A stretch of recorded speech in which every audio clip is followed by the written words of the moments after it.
Hi and a very warm welcome to the PCS Sub. The PCS Sub ਦੇ ਇਸ channel ਤੇ ਮੈਂ ਏਕਮਜੋਤ ਕੌਰ ਤੁਹਾਡਾ ਸਾਰਿਆਂ ਦਾ ਬਹੁਤ ਹੀ ਨਿੱਘਾ ਸਵਾਗਤ ਕਰਦੀ ਹਾਂ। ਅੱਜ 6 ਜੁਲਾਈ 2023 ਹੈ ਤੇ ਅੱਜ ਆਪਾਂ 5 ਕਰੰਟ ਅਫੇਅਰਸ ਦੇਖਣ ਵਾਲੇ। ਪਹਿਲਾ ਟੌਪਿਕ ਆਪਾਂ ਬਿਜ਼ਨਸ ਸਟੈਂਡਰਡ ਤੋਂ ਚੱਕਾਂਗੇ, ਇੰਟਰਨੈਸ਼ਨਲਾਈਜੇਸ਼ਨ ਆਫ ਰੂਪੀ। ਬਹੁਤ ਹੀ ਇੰਪੋਰਟੈਂਟ ਡਿਵੈਲਪਮੈਂਟ, ਇਹਨੂੰ ਡਿਟੇਲ 'ਚ ਡਿਸਕਸ ਕਰਾਂਗੇ। So next one we have is Economic Times ਤੋਂ ਸੈਫਰਨ ਕਲਟੀਵੇਸ਼ਨ ਤੇ ਇੱਕ ਆਰਟੀਕਲ ਆਇਆ ਹੋਇਆ ਹੈ, right. So next one we have is PIB ਤੇ ग्राम उद्योग विकास योजना ते एक आर्टिकल आया, उन्होंने डिस्कस करांगे। उस तो बाद द हिंदू दा इंडिया ताइवान रिलेशनशिप ते एक आर्टिकल आया, उन्होंने डिस्कस करांगे। एंड लास्ट विच आप PIB दा एक होर आर्टिकल है जिमेक्स 23 ते, उन्होंने डिस्कस करांगे। So let's begin with the discussion. पहला आर्टिकल अपना हैगा इंटरनैशनलाइजेशन ऑफ इंडियन रूपी ते लेके। सो अपना कंटैक्स की इत्थे RBI panel suggest the measure to push the rupee beyond the borders. That is RBI panel ने की सजेशंस दित्तियां ने कि रूपी नू इंटरनैशनलाइज कर दिता जाए। दैट इज रूपी दा यूजेज हजे की हुंदा सिर्फ अपनी कंट्री च ही है। कितना वधिया होगा जे रूपी दूसरी कंट्रीज दे विच भी यूज होण लग जाए। सपोजिंगली अगर आपां जापान दे नाल ट्रेड करना ते हुण आपां किहड़े चैनल दे थ्रू जाने, जे आपां जापान तो कुछ इंपोर्ट करना है तो आप की करते हैं, उन्होंने पेमेंट करते हैं डॉलर दे विच। ते जापान ने जे अपने तो कुछ इंपोर्ट करना तो आपको पेमेंट करता है येन दे विच नहीं करता, वो आपको डॉलर दे विच ही पेमेंट करता। दैट इज दोनों साइड तो एक्सचेंज जिहड़ा हैगा डॉलर के थ्रू हुंदा है। से जे डॉलर नूं छड्ड के आपां येन रूपी एक्सचेंज करन लग जाइए या बाकी कंट्रीज के नाल भी आपां रूपी दे नाल अपनी कंट्री करंसी नूं एक्सचेंज करन लग जाइए तो बेटर नहीं होएगा। सो यही सुजैसट किया है RBI गवर्नमेंट ने भी, RBI पैनल ने भी। किहड़ा पैनल बनया सीगा? इंटर डिपार्टमेंटल ग्रुप, IDG बोलते हैं। इन्होंने की रिकमेंड किया सीगा IDG ने? इन्होंने कहा सीगा कि शॉर्ट मीडियम ते लॉन्ग टर्म कुछ मैजर्स रिकमेंड किए हैं जिहड़े कि इंटरनैशनलाइजेशन ऑफ करंसी दे विच हेल्प करनगे। सो इंटरनैशनलाइजेशन ऑफ करंसी दी डेफिनेशन अगर मैं तुहानूं पढ़ के सुनावां, it refers to the process of making the Indian rupee a globally एक्सैप्टेड currency. कि आपां इंडियन रूपी नूं एक ग्लोबली एक्सैप्टेड करंसी की तरह जे इवॉल्व कर सकांगे, उन्होंने ही इंटरनैशनलाइजेशन ऑफ रूपी कवांगे। जिवें कि बाकी करंसीज हुंदियां जिवें US dollar, euro, yen and yuan, कोई भी करंसी ले लो, राइट, जिहड़ी जिहदी हार्ड करंसीज आपां कह दिंदे आ। सो अगर मैं गल करा what is the difference between the hard currency and the international currency, मैं गल कर रही हूँ international currency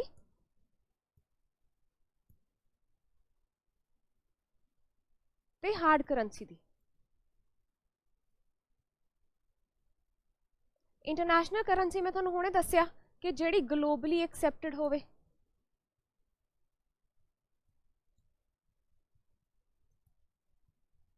right. So what is the hard currency? Hard currency ते ग्लोबल इंटरनैशनल करंसी दे विच की डिफरेंस हुंदा है? सी इंटरनैशनल करंसी जिहड़ी हैगी है वो ग्लोबली एक्सैप्टेड है क्योंकि इहदे च यूजर्स दा एक ट्रस्ट अटैच्ड है, राइट। से दूसरी गल अगर आप हार्ड करंसी की करिए, हार्ड करंसी की हुंदी है? एक स्टेबल करंसी है जिहदा रेट कुछ ज़्यादा फ्लक्चुएट नहीं करता, ज़्यादा मार्केट के हिसाब से ना उत्ते नीचे नहीं जाती। जिवें डॉलर की आप गल कर लीए, डॉलर हार्ड करंसी है तो इनू आप हार्ड करंसी क्यों कहने हैं?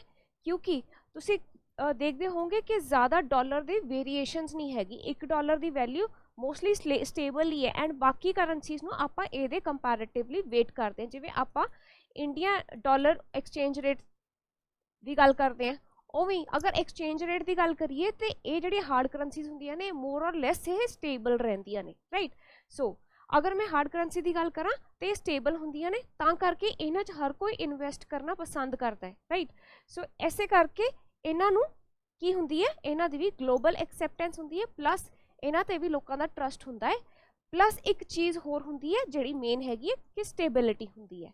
सो इंटरनैशनल करंसी दे नालों ज़्यादा वाइड टर्म है, ज़्यादा बड़ी टर्म हैगी है हार्ड करंसी। आ गई हार्ड करंसी, इहदे च आ गई हाँ इंटरनैशनल करंसी। सारियां हार्ड करंसीज इंटरनैशनल करंसीज हो सकदियां ने, बट सारियां इंटरनैशनल करंसीज हार्ड करंसीज नहीं हो सकदियां। दैट इज उन्हां च इन्नी स्टेबिलिटी नहीं हो सकती। ये पहला इंपॉर्टेंट पॉइंट है जिहड़ा तुहानूं याद रखना चाहिए अबाउट दिस टॉपिक। कुछ होर इंपॉर्टेंट फैक्ट जानते हैं इहदे बारे। जिहड़ा इंटर डिपार्टमेंटल ग्रुप है IDG, इनू कौन हैड कर रहा सीगा? ये राधा श्याम राठौर जी, ने हैड किया सीगा। ये नाम थोड़े लिए इंपॉर्टेंट याद रखना क्योंकि इन्होंने शॉर्ट टर्म मीडियम टर्म ते लॉन्ग टर्म दे विच किवें इंटरनैशनलाइजेशन फैसिलिटेट किया जाए किवें किवें उन्होंने इंप्लीमेंट करना वक्री वक्री स्टेजिस के थ्रू वो रिकमेंडेशनस दित्तियां ने। सो ये अपने लिए बहुत इंपॉर्टेंट हो जाता याद रखना right. So why the move हुण ये इंटरनैशनलाइजेशन नूं करन दी की लोड़ हैगी है क्योंकि हालात यह जे बन चुके हैं क्योंकि अपनी ग्लोबल ट्रेड दे विच काफ़ी ज़्यादा डोमीनेंस है। पहला की सीगा 1991 तो पहला आपां लिबरलाइज इकोनॉमी नहीं सीगे, आपां क्लोज्ड इकोनॉमी सी मोर और लैस राइट। आपां ज़्यादा दूसरिਆਂ दे नाल ट्रेड नहीं करते सीगे पर हुण की हो चुकिया हुण अपनी डिपेंडेंस होर कंट्रीज़ ते बहुत हो गई है, बाकी कंट्रीज़ दे नाल भी आपां बहुत ज़्यादा ट्रेड करते हैं। सो इन दैट केस की होया है कि the trade and capital flow have increased over the years. That is इन्हां सालां दे विच अपना की है कैपिटल फ्लो दैट इज़ अपना पैसा जिहड़ा चाहे हो कैपिटल इन्वेस्टमेंट हो चाहे वह करंट अकाउंट दे विच इन्वेस्टमेंट होवे वो अपनी इनक्रीज़ हो गई है बाकी कंट्रीज़ दे विच राइट। सो तां करके ये राइट टाइम है ये कमेटी के सजेशन के अकॉर्डिंगली कि आप इंटरनैशनलाइजेशन ऑफ रुपी नूं परस्यू कर सकीए। सैकेंड थिंग इज़ कि रशिया यूक्रेन वाला सीन होया उहदे च की सीगा कि रशिया ते सैंक्शनस लगा दित्तियां गईयां। रशिया दे नाल जे ट्रेड करना सी तां इंडिया ने किवें कीता है रशियन करंसी ते इंडियन करंसी दे नाल डायरैक्टली एक्सचेंज किया। सो इहदे नाल की होया अपना एक झाका जिहा खुल गया right. So now this is the fertile ground कि आपां इंटरनैशनलाइजेशन ऑफ ट्रेड नूं लॉन्च कर सकीए। Hope this is clear to you. Important point अपने को आ जाता है कि बेनिफिट्स की हो सकते हैं ये। सो इत्थे दो बेनिफिट्स मैंशनड है पर मैं थोड़ा बहुत डिटेल दे विच बेनिफिट्स डिस्कस करनी है। पहली चीज़ है कि रिकोगनीशन अपनी करंसी नूं बाकी कंट्रीज़ दे विच रिकोगनाइज़ किया जाऊगा कि अपनी कंट्रीज़ दा जिवें अपनी करंसी इंडियन रुपी जिन्ना ज़्यादा किते यूज़ होने लगूगा उन्ना ही लोग ज़्यादा पछाणन लगणगे ते उन्ना ही अपनी कंट्री दा रुतबा भी वधदा है। क्योंकि जे मैं अज दी गल डेट च गल करां ते इंटरनैशनल करंसी किहड़ियां हैगियां जिवें हो गया US डॉलर हो गया दैन येन हो गया युआन हो गया राइट। यह जियां बहुत ज़्यादा डेवलप कंट्रीज़ दी करंसीज़ ही इंटरनैशनल करंसीज़ की तरह एग्जिस्ट करदियां ने। सो जे इंडियन रुपी भी इन्हां च प्ले करूगा तो अपनी रेपूटेशन भी इनक्रीज़ करूगी तो अपने मनी दी रिकोगनीशन भी पहचान भी मार्केट दे विच वधूगी राइट। दूसरी गल हैगी है कि वॉलेटिलिटी घटूगी, रिकोगनीशन वधूगी वॉलेटिलिटी घटूगी। ये क्यों घटूगी ये मैं हुणे एक्सप्लेन कर दी है। सी हुण अपनी किन्नी मार्केट का एक्सैस है, अपनी मार्केट का साइज़ है ये आ हैगी है इंडियन मार्केट। जो अपनी ग्लोब दे विच ट्रेड होण लग गई तो मार्केट का साइज़ वध जूगा राइट। सो जिहड़े लोकी इहदे च ट्रेड करनगे उन्हां दा नंबर वध जूगा right. So the number of users will increase है ना, जिहड़े यूज़ करते हैं इस करंसी नूं सैल एंड बाय करनगे। सो जिन्ना ज़्यादा सैल एंड बाय करनगे सो उहदे नाल की होऊगा कि उन्नी ज़्यादा ईजी हो जूगा, वॉल्यूम ऑफ ट्रांजैक्शनस वधूगा।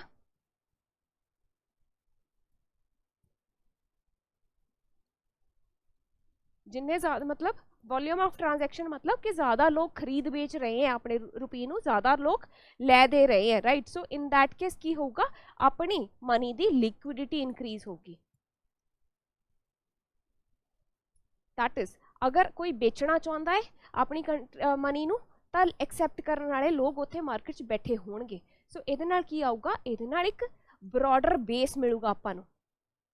अगर बेस स्ट्रोंग है बेस ब्रॉड है तो उहदे ते इमारत चंगी तरह खड़ी सौखी खड़ी की जा सकती है। सो आही ब्रॉडर बेस अपनी कंट्री नूं करंसी नूं रिकोगनीशन कित्थों मिलूगी ऐसे ब्रॉडर बेस तो मिलूगी। सो इहदे नाल की आंदा है इहदे नाल स्टेबिलिटी आंदी है।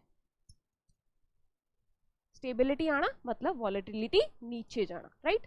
Hope this is clear to you कि वॉल्यूम ऑफ ट्रांजैक्शंस के नाल रिलेटेड है कि जिन्ना ज़्यादा अपनी Indian rupee buy and sell होगा उन्नी ज़्यादा मार्केट च लिक्विडिटी वधूगी एंड उन्नी ही अपनी करंसी दी एफिशिएंसी वधूगी राइट। तीसरा हैगा फॉरेन इन्वेस्टमेंट्स। सी अगर मैं फॉरेन इन्वेस्टमेंट्स वाला पॉइंट एक्सप्लेन करा तो फॉरेन इन्वेस्टमेंट्स अपनी कंट्री दे विच इनक्रीज़ होणगियां। किवें इनक्रीज़ होणगियां क्योंकि कोई हुण करंसी जिवें हुण बाहरले लोग सपोजिंगली चाइना ने इत्थे इन्वेस्ट करना अज दी डेट की सिनेरियो है चाइना डॉलर खरीददा है राइट। सो डॉलर दे नाल आपां नूं पेमेंट करदा है। सो अपनी पेमेंट डॉलर दे थ्रू हुंदी है। जे डायरैक्टली चाइनीज़ करंसी दे विच होण लग जावे रेनमिनबी दे विच होण लग जावे सो इन दैट केस की होगा अपना ट्रेड चाइना दे नाल होर ज़्यादा वधिया हो जाऊगा होर ज़्यादा स्ट्रोंग हो जाऊगा। सो इहदे नाल की है फॉरेन इन्वेस्टमेंट इनक्रीज़ होगी क्योंकि उन्हां नूं बहुत ज़्यादा करंसी कन्वर्जन की लोड़ नहीं हैगी होर किसी ਫਾਰਮ ਦੇ ਵਿੱਚ ਕਨਵਰਟ ਕਰਨ ਦੀ, ਕੁਝ ਮਿਡਲ ਕਰੰਸੀ ਦੇ ਵਿੱਚ ਕਨਵਰਟ ਕਰਨ ਦੀ ਜ਼ਰੂਰਤ ਨਹੀਂ ਹੈਗੀ।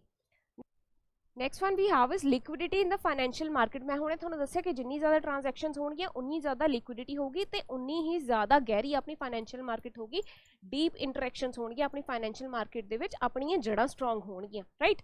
ਸੋ this is what is the liquidity in financial market would increase ਹੋਗੀ ਲਿਕੁਇਡਿਟੀ। ਤੇ ਉਸ ਤੋਂ ਬਾਅਦ ਜੋ ਟ੍ਰਾਂਜੈਕਸ਼ਨ ਕਾਸਟ ਘਟ ਜੂਗੀ, ਕਿਉਂਕਿ ਜਦੋਂ ਹੁਣ ਆਪਾਂ ਐਕਸਚੇਂਜ ਕਰਵਾਉਂਦੇ ਕਰੰਸੀ, ਕਨਵਰਟ ਕਰਾਉਂਦੇ ਹਾਂ,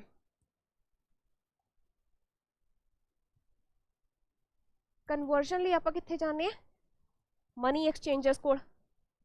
ਸੋ ਮਨੀ ਐਕਸਚੇਂਜਰ ਜਿਵੇਂ ਆਪਾਂ ਹੁਣ ਜਾਣਦੇ ਹੀ ਹੈ ਕਿ ਇੱਥੇ ਬਥੇਰੇ ਮਨੀ ਐਕਸਚੇਂਜਰਸ ਹੈਗੇ ਪੰਜਾਬ ਚੰਡੀਗੜ੍ਹ ਦੇ ਵਿੱਚ, ਤੁਸੀਂ ਵੀ ਡਾਲਰ ਜਾਂ ਕੁਝ ਐਕਸਚੇਂਜ ਕਰਵਾਉਣ ਗਏ ਹੋਵੋਗੇ। ਸੋ ਕੀ ਹੁੰਦਾ ਹੈ ਉੱਥੇ ਆਪਾਂ ਨੂੰ ਕੀ ਪਤਾ ਹੈ ਕਿ ਇੱਕ ਫੀਸ ਲੱਗਦੀ ਹੈ ਐਕਸਚੇਂਜ ਦੀ, ਤੇ ਦੂਸਰਾ ਇਹਨਾਂ ਦਾ ਆਪਣਾ ਇੱਕ ਮਾਰਜਨ ਵੀ ਹੁੰਦਾ, ਰਾਈਟ। ਇਹਨਾਂ ਦਾ ਆਪਣਾ ਕੁਝ ਮਾਰਜਨ ਵੀ ਰੱਖਣਾ ਹੁੰਦਾ ਜਿਹਨੂੰ ਕਹਿੰਦੇ ਆ ਸਪਰੈਡ ਟੈਕਨੀਕਲ ਲੈਂਗੁਏਜ ਦੇ ਵਿੱਚ। ਸੋ ਆ ਜਿਹੜੇ ਐਕਸਚੇਂਜਰ ਹੈਗੇ, ਬ੍ਰੋਕਰ ਹੈਗੇ, ਇਹਨਾਂ ਦਾ ਸਪਰੈਡ ਹੁੰਦਾ ਹੈ ਪਲੱਸ ਫੀਸ ਹੁੰਦੀ ਹੈ, ਉਹਦੇ ਕਰਕੇ ਕੀ ਹੁੰਦਾ ਹੈ ਕਨਵਰਜਨ ਕਾਸਟ ਵੱਧ ਜਾਂਦੀ ਹੈ।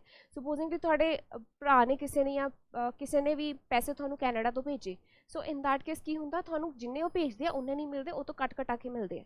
ਸੋ ਅਗਰ ਅੱਗੇ ਤੁਸੀਂ ਉਹਦੇ ਟ੍ਰਾਂਜੈਕਸ਼ਨ ਕਰਨੀ ਹੈ ਤੇ ਤੁਹਾਡੇ ਕੋਲ ਹੁਣ ਘੱਟ ਮਨੀ ਹੈ, ਰਾਈਟ। ਸੋ ਕੁਝ ਜਿਹੜੀ ਫੀਸ ਹੈ ਤੇ ਕੁਝ ਜਿਹੜੇ ਸਪਰੈਡ ਦੇ ਕਰਕੇ ਆ ਜਿਹੜੀ ਟ੍ਰਾਂਜੈਕਸ਼ਨ ਕਾਸਟ ਹੈ ਉਹ ਵੱਧ ਜਾਂਦੀ ਹੈ। ਤੇ ਜੇ ਡਾਇਰੈਕਟਲੀ ਆਪਾਂ ਆਪਣੀ ਰੁਪੀ ਦੇ ਵਿੱਚ ਹੀ ਟ੍ਰੇਡ ਕਰਾਂਗੇ ਤਾਂ in that case transaction cost ਘੱਟ ਜੂਗੀ, ਕਿਉਂਕਿ ਆਪਾਂ ਕਿਸੇ ਹੋਰ ਕਰੰਸੀ ਦੇ ਵਿੱਚ ਆਪਣੀ ਕਰੰਸੀ ਨੂੰ ਕਨਵਰਟ ਨਹੀਂ ਕਰ ਰਹੇ। Next one we have is trade simplification ਹੋਊਗਾ। ਸੀ ਜੇ ਮੈਂ ਗੱਲ ਕਰਾਂ ਕਿ ਟ੍ਰੇਡ ਸਿੰਪਲੀਫਿਕੇਸ਼ਨ ਦੀ ਕੀ ਹੁੰਦਾ, ਕਿ ਜੇ ਸਪੋਜ਼ਿੰਗਲੀ ਅਗਰ ਮੈਂ ਤੁਹਾਨੂੰ ਕਹਾਂ ਕਿ 1777 ਡਾਲਰ, ਤੁਸੀਂ ਸਿਰ ਖੁਰਕਣ ਲੱਗ ਜਾਓਗੇ ਕਿੰਨੇ ਹੈ ਨਾ। ਤੇ ਜੇ ਮੈਂ ਤੁਹਾਨੂੰ ਆਹੀ ਕਹਿਦਾ 1777 ਰੁਪਏ, ਤੁਸੀਂ ਕਹੋਗੇ ਯਾਰ 1777 ਜਿਹਨੇ 2000 ਦਾ ਨੋਟ ਦਿੱਤਾ ਉਹਨੂੰ 223 ਰੁਪਏ ਆਪਾਂ ਵਾਪਸ ਕਰਨੇ, right. So this is what is this simplicity, ਕਿ ਆਪਣੀ ਕੰਟਰੀ ਦੇ ਵਿੱਚ ਜੇ ਆਪਾਂ ਇਹਦੇ 'ਚ ਟ੍ਰੇਡ ਰੱਖਾਂਗੇ ਤਾਂ ਸਿੰਪਲੀਫਿਕੇਸ਼ਨ ਹੋਊਗੀ।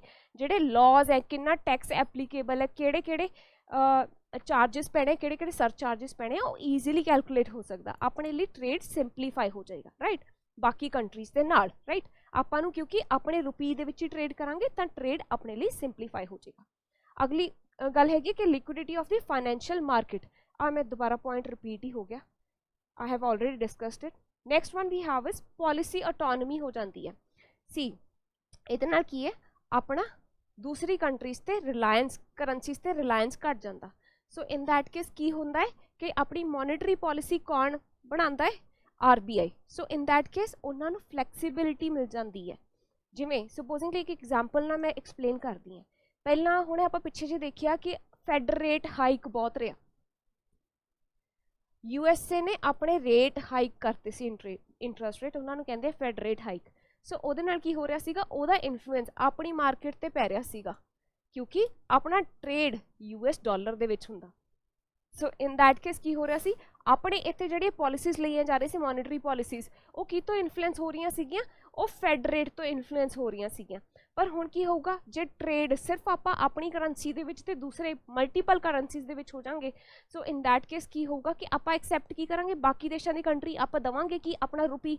ਸੋ ਇਨ ਦੈਟ ਕੇਸ ਸਿਰਫ ਇੱਕ ਕੰਟਰੀ ਦੇ ਉੱਤੇ ਆਪਣੀ ਡਿਪੈਂਡੈਂਸ ਨਹੀਂ ਰਹੂਗੀ ਤੇ ਆਪਾਂ ਨੂੰ ਆਪਣੀ ਪੋਲਿਸੀ ਆਟੋਨਮੀ ਮਿਲ ਜੇਗੀ। ਹੁਣ ਜਿਵੇਂ ਇਸ ਕੇਸ ਦੇ ਵਿੱਚ ਸੀਗਾ ਕਿ ਆਪਾਂ ਆਪਣੇ RBI ਨੇ ਪੋਲਿਸੀ ਫਾਰਮੂਲੇਸ਼ਨ ਦੇ ਵਿੱਚ ਕੀ ਧਿਆਨ ਦਿੱਤਾ ਕਿ ਫੈਡ ਰੇਟ ਦਾ ਕੀ ਚੱਲ ਰਿਹਾ, ਉਹਦੇ ਹਿਸਾਬ ਨਾਲ ਆਪਾਂ ਨੂੰ ਮਾਰਕੀਟ ਦੇ ਵਿੱਚ ਇੰਟਰਸਟ ਰੇਟ ਨੂੰ ਉੱਪਰ ਨੀਚੇ ਕਰਨਾ ਪੈ ਰਿਹਾ ਸੀ। ਪਰ ਹੁਣ ਜਦੋਂ ਇਹ ਹੋ ਜਾਏਗਾ ਇੰਟਰਨੈਸ਼ਨਲਾਈਜੇਸ਼ਨ ਆਫ ਰੁਪੀ, ਇਹਦੇ ਨਾਲ ਆਪਾਂ ਨੂੰ ਕੀ ਹੋ ਜਾਊਗਾ, ਪੋਲਿਸੀ ਦੇ ਵਿੱਚ ਇੱਕ ਇੰਡੀਪੈਂਡੈਂਸ, ਇੱਕ ਆਟੋਨਮੀ ਮਿਲੂਗੀ ਤੇ ਬਾਕੀ ਕੰਟਰੀਜ਼ ਦੇ ਨਾਲ ਵਲਨਰੇਬਿਲਿਟੀਜ਼ ਆਪਣੀ ਘਟ ਜੂਗੀ, क्योंकि ओवर डिपेंडेंस नहीं होगी किसी एक पर्टिकुलर करेंसी पे। Hope this is clear to you.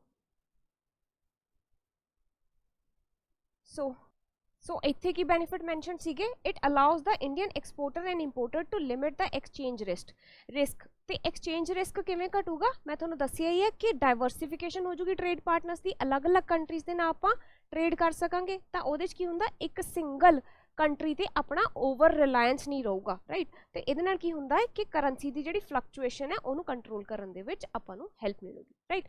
एक होर एग्जाम्पल दे नाल मैं इस चीज़ नूं तुहानूं एक्सप्लेन करदी हां। ਸੁਪੋਜ਼ਿੰਗਲੀ ਮੈਂ ਇੱਕ ਅੰਬਾਂ ਦੀ ਵਪਾਰੀ ਹਾਂ ਤੇ ਅੱਜ ਰੁਪੀ ਡਾਲਰ ਐਕਸਚੇਂਜ ਰੇਟ ਹੈਗਾ $1 ਇਜ਼ ਇਕੁਅਲ ਟੂ 80 ਰੁਪਏ ਮੰਨ ਕੇ ਚੱਲੋ, ਠੀਕ ਹੈ।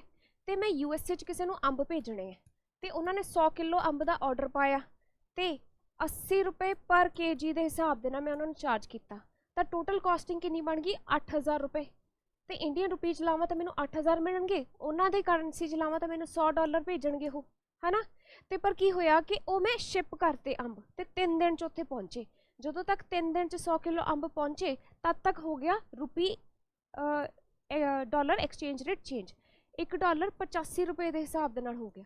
ਸੋ ਇਨ ਦੈਟ ਕੇਸ ਇਹਨਾਂ ਨੇ ਪਹਿਲਾਂ ਮੈਨੂੰ ਦੇਣੇ ਸੀਗੇ $100, ਹੁਣ ਕਿੰਨਾ ਦੇਣਗੇ ਮੈਨੂੰ? ਸਿਰਫ $94, ਤੇ ਮੇਰਾ ਤਾਂ ਬੈਠੇ ਬਿਠਾਏ ਲਾਸ ਹੋ ਗਿਆ ਨਾ। ਸੋ ਇਹੀ ਘਾਟ ਹੁੰਦੀ ਹੈ ਕਿ ਜਦੋਂ ਆਪਾਂ ਸਿਰਫ ਡਾਲਰ ਨੂੰ ਮੀਡੀਓਕਰ ਰੱਖ ਕੇ ਤੇ ਅੱਗੇ ਵਧਦੇ ਹੈ। ਸੋ ਦਿਸ ਇਜ਼ ਦੀ ਪ੍ਰੋਬਲਮ। ਅਗਰ ਇਹੀ ਰੁਪੀ ਦੇ ਵਿੱਚ ਐਕਸਚੇਂਜ ਹੋਇਆ ਹੁੰਦਾ ਤੇ ਮੇਰਾ ਬੈਨੀਫਿਟ ਹੁੰਦਾ, ਰਾਈਟ।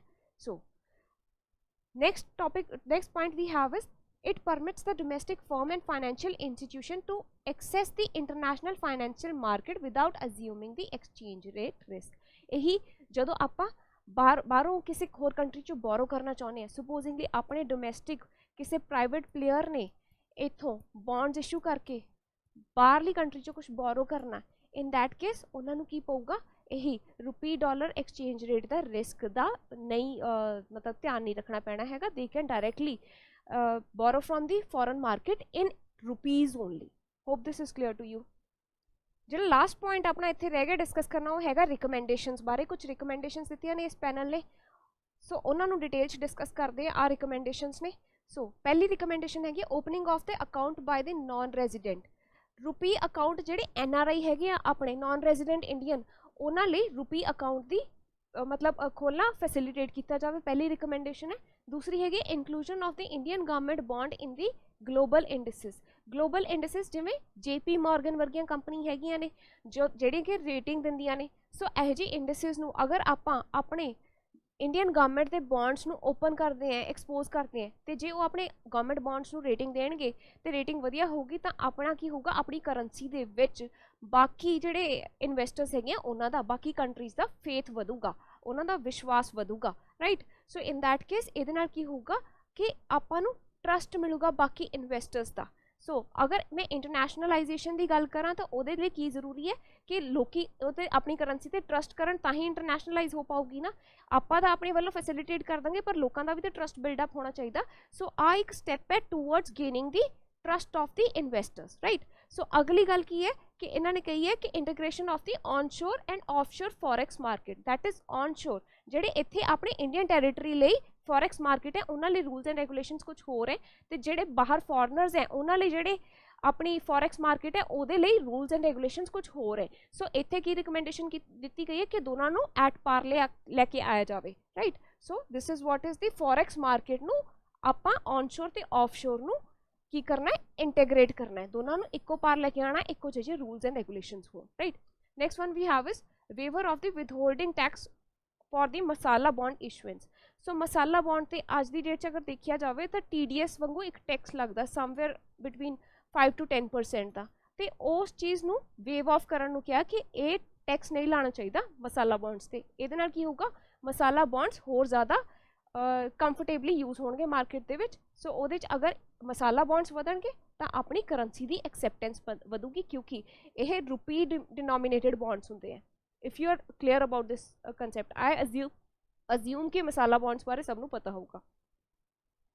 अगली रिकमेंडेशन हैगी expanding the RTGS system for settling the international transaction, that is RTGS ते नेफ्ट वर्गे सिस्टम हजे तक इंडिया च यूज होंदे, हुणे कह रहे हैं कि RTGS नू बाहरली कंट्रीज़ दे नाल भी ट्रांजैक्शन सैटल करने लई एक्सपैंड किया जाए, उन्होंने वधाया जाए, राइट। अगली रिकमेंडेशन हैगी है banking service in the rupee through the offshore branches of the Indian banks, that is जिहड़ी बैंकिंग सर्विस है वो रुपी च दित्ती जानी चाहिए है, कित्थे? At the offshore branches of the Indian banks. Offshore branches जिहड़ियां दूसरी कंट्रीज़ दे विच इंडियन बैंक्स दी ब्रांचेस हैगियां, राइट। अगली रिकमेंडेशन हैगी inclusion of the rupee in the IMF SDR basket. So किहड़ी करंसीज इंक्लूडिड है SDR बास्केट? जे मैं गल करा ये हैगियां ने dollar, then we have the euro, then Chinese केड़ी है? renminbi, then ਜੈਪਨੀਜ਼ ਯੈਨ ਹੈ ਤੇ ਪਾਉਂਡ ਸਟਰਲਿੰਗ ਹੈ। ਆ 5 ਕਰੰਸੀਜ਼ ਹਜੇ ਹੈਗੀਆਂ ਨੇ ਤੇ ਆਪਣੀ ਰੁਪੀ ਹਜੇ ਇਹਦੇ ਚ SDR ਬਾਸਕਟ ਚ ਇਨਕਲੂਡਡ ਨਹੀਂ ਹੈ। ਤੇ ਆਪਾਂ ਕੀ ਰਿਕਮੈਂਡੇਸ਼ਨ ਦਿੱਤੀ ਹੈ ਇਹਨਾਂ ਨੇ ਕਿ अगर SDR बास्केट अपना रुपी इनकलूड होगा ਇਹਦੇ ਲਈ ਆਪਾਂ ਪੁਸ਼ ਕਰਾਂਗੇ, ਇਹਦੇ ਲਈ मूव ਲਵਾਂਗੇ ਤਾਂ ਉਹਦੇ ਨਾਲ ਕੀ ਹੋਊਗਾ, रुपी ਤੇ ਲੋਕਾਂ ਦਾ ट्रस्ट ਵਧੂਗਾ। Right, hope this is clear to you.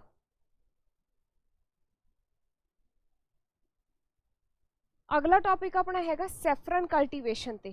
सो ये 2 दिन पहला भी मैं डिस्कस किया सी तुहाडे नाल। क्यों डिस्कस किया सीगा, क्योंकि यह गुची मशरूम नूं डिस्कस किया सी आपां।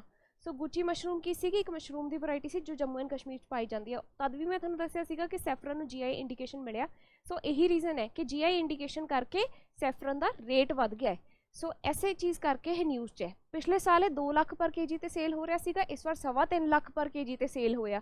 ये क्यों, क्योंकि पहला की हुंदा सीगा कि आ इरानियन सैफरन हुंदा सी, लोकां नूं पछाण ही नहीं हुंदी सीगी। सो कई बार वो भुलेखे दे नाल की करदे सीगे, इरानियन सैफरन नूं खरीद लैंदे सीगे। बट हुण उन्हां नूं प्रॉपर पता है, क्योंकि GI टैग मिल गया सैफरन नूं जिहड़ा जम्मू एंड कश्मीर दा। सो उन्हां नूं पता कि आही जम्मू एंड कश्मीर ते ओनू ही लेबल लग सकदा है, तां करके ओहदी वैल्यू वध गई है। ते इहदी डिमांड कित्थों ज़्यादा आ रही है, USA, कैनेडा ते यूरोप तो। So Kashmiri saffron is the only GI tagged saffron in the world. This is an important fact for you. Do remember it, right? So आ एक होर बहुत इंपॉर्टेंट फैक्ट है जिहड़ा इस बार एग्जाम्स दे विच भी आया, काफ़ी क्वेश्चन पूछा गया है कि सैफरन प्लांट का किहड़ा पार्ट हुंदा है। सो अगर मैं गल करां तो प्लांट दे ये ड्राइड स्टिगमास हुंदे ने जिन्हां नूं यह सैफरन की तरह यूज़ किया जाता है। सो अगर फ्लावर का किहड़ा पार्ट पूछा जाए तो it is the dried stigma. ये याद रखना है तुसीं, स्टिगमा भी आ जाए या ड्राइड स्टिगमा, दोनों एक ही चीज़ है, right. Saffron cultivation is believe to have been introduced in Kashmir by the Central Asian immigrants. And जिहड़े सेंट्रल एशिया तो इमिग्रेंट्स आए सीगे 1st सेंचुरी BC दे विच, वो अपने नाल सैफरन नूं लैके आए सीगे। एंड इनू बहुकम बोलते हैं संस्कृत लिटरेचर दे विच। करेवा हाईलैंड्स दे विच जम्मू कश्मीर दे विच पाया जाता है, ठीक है। एंड पैंपौर रीजन जिहड़ा हैगा है उहनूं की कहा जाता है saffron bowl of the Kashmir, right. So ये कुछ इंपॉर्टेंट फैक्ट सीगे। से पैंपौर सैफरन जिहड़ा हैगा है is one of the globally important agricultural heritage system.